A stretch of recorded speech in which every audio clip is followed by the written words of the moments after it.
Hey everyone, it's Julie with Blended Life. I had a little food for thought for you for today, and that is on big moments that affect the kids.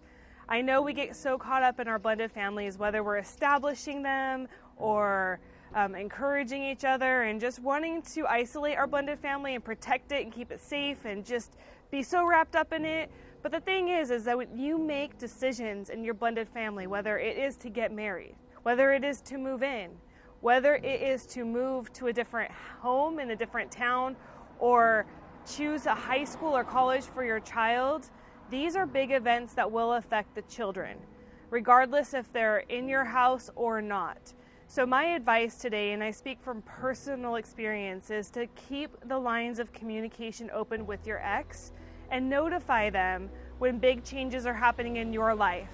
And I know you're divorced, and I know this is unreal, but when you made children with somebody else, that was kind of a lifelong commitment, which has outlasted most marriages, if we're being honest. So be respectful, be polite, and let the other parent know, and give as much leeway as you can. If you know you're going to move into a new home and your children are going to be uprooted from the home they've built with you guys to a different place, I mean, that really affects kids.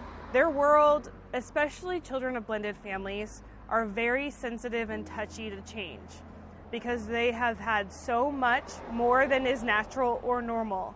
So marriage is a huge change. Like I said, moving houses, different schools, and kids act out in other households. So it's nice to give the parent a heads up so that if your child is having a hard time, you can help that child get through it.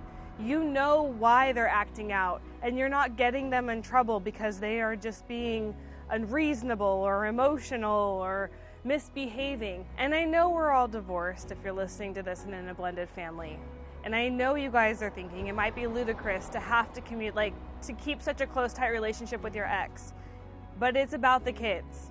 It's not about your feelings. It's not about how hard it is to communicate with your ex. It is about doing what's in the best interest of the children involved.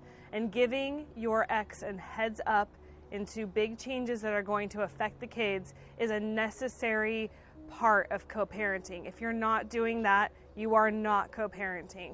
And it's funny to me that people tout communication. Communication and relationships go hand in hand.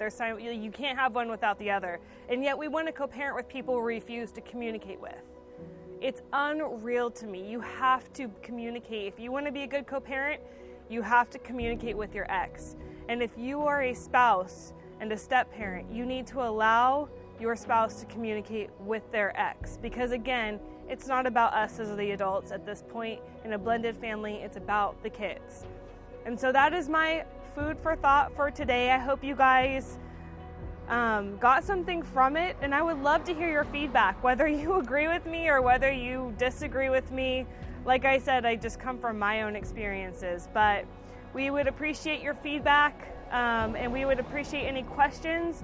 We are so grateful that you guys are here listening to us. Remember to like our YouTube page, subscribe, ring the bell so you can be notified of any future videos we are doing. Like us on Facebook, Instagram, Twitter, all the ways, you guys. We're so happy you're here, and I look forward to seeing you soon. Bye.